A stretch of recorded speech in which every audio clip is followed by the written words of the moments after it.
Let's move on to my second topic. There's a bunch of like marketing going on right now because it's Hannah Montana's 20th anniversary this year. One of the things that really stood out was this interview she did with Variety, where she started hitting red carpet interviews last year, hinting that something was coming up for like Hannah Montana's 20th anniversary special and keep an eye out. And the thing that she admitted was that it was all a lie. There was nothing in the works. There was nothing happening with Disney. No deal even existed. But she had taken this idea from her godmother, who is Dolly Parton, who told her that sometimes if you want something to happen, promote it before it exists. Then no one can say no.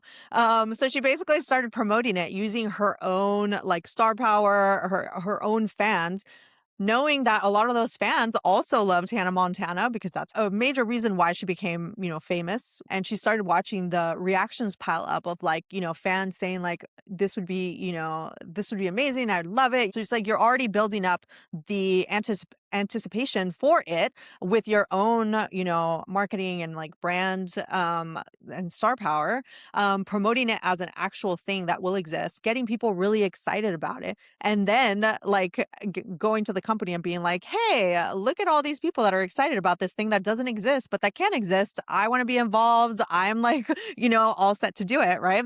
So Disney started planning for it in December. And then by January, they made a mad dash to execute on her vision.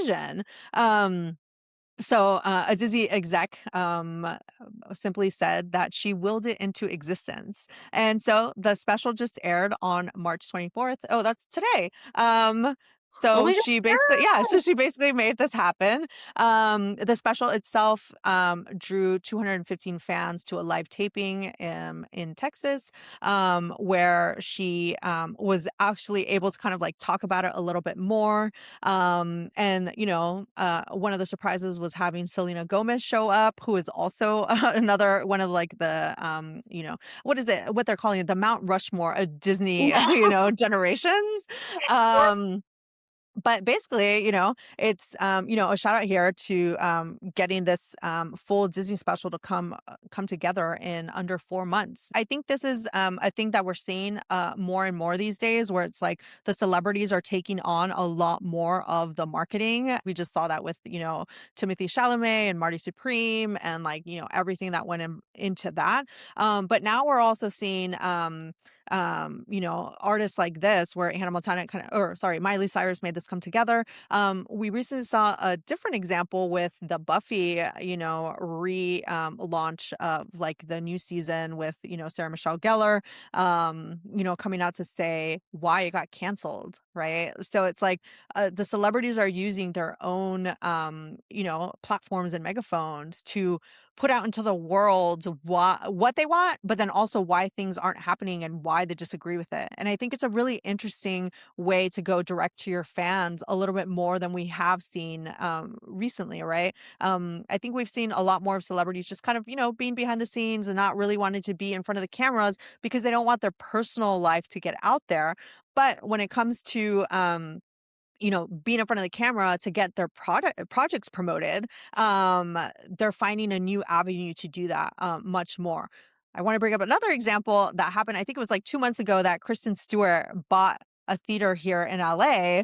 And she pretty much went on a PR tour to say like, hey, I bought this theater. She did like a photo shoot and everything, right? To kind of not only share that she had bought the theater, but then also to promote theaters in general, that we should be getting people back to the movies. And like, this is why it was so important for her to like buy it and become like an owner, and like the changes she's wanting to make. So super, interesting dynamic to see here. And I think there's a lot that companies can also be doing to kind of take this and run with it for their own, marketing. But yeah, Chi, did you see this? What do you think? Would love to hear what you thought.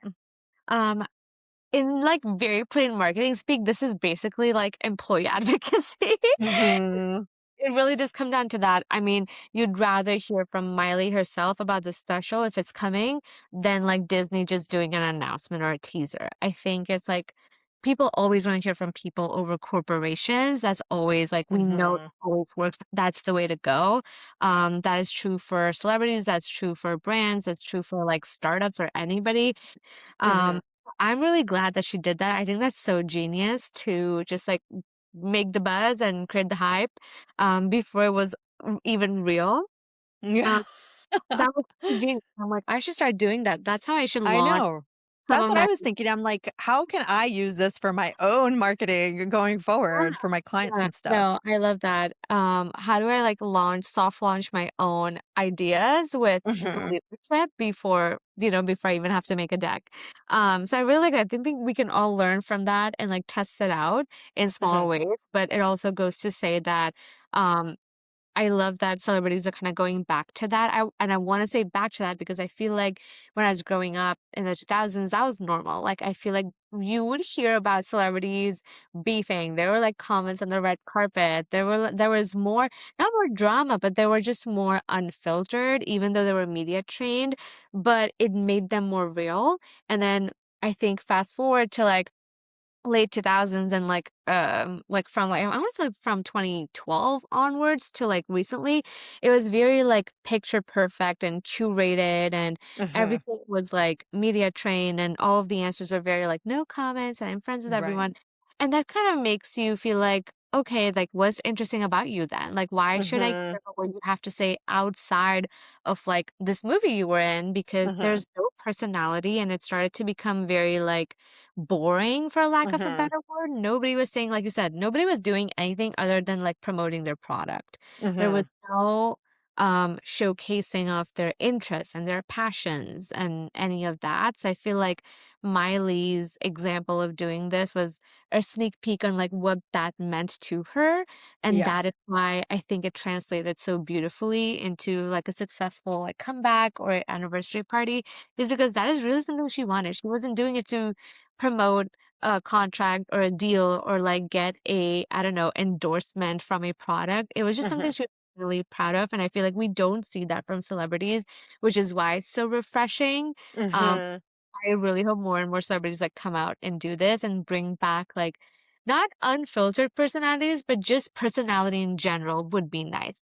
Yeah. Um, and I think Agreed. The that's personality thing is like a huge thing, right? Like, yeah, there it's is the where it can go too far, which is I think what happened with Timothy. all So the it can time. backfire.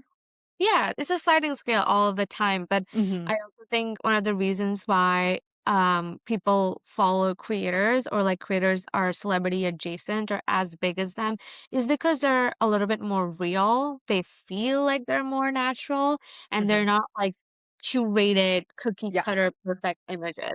So, it's kind of nice to have, like, celebrities, be refreshingly open about what is important to Yeah. them. She put herself out there for her fans, right? Yeah, Like, um, Hannah Montana was like a big thing for like Disney, right? So I like that she was able to turn this nostalgia into a pure and wholesome thing and not just like spurn it, right? Like I think we're starting to see a little bit of a backlash towards like artists, or actors who like turn against the thing that made them famous, you know?